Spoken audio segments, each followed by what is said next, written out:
Sebuah video yang dirilis memperlihatkan pemandangan memilukan dari mayat tentara Ukraina yang bergelimpangan di desa Bogatri, wilayah Donetsk Selatan.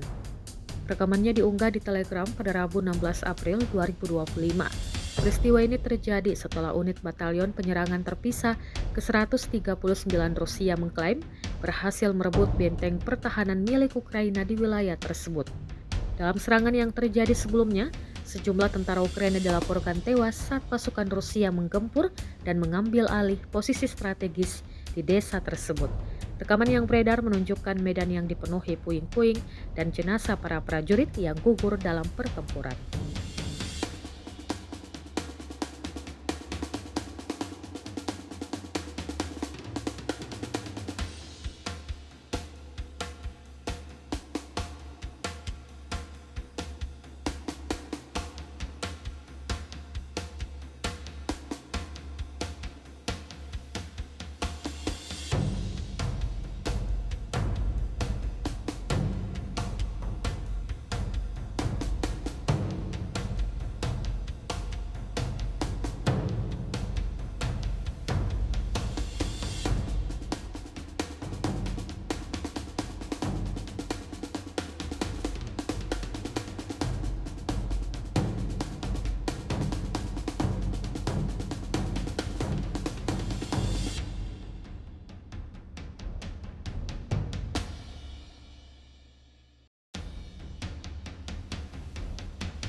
Download Tribun X sekarang, menghadirkan lokal menjadi Indonesia.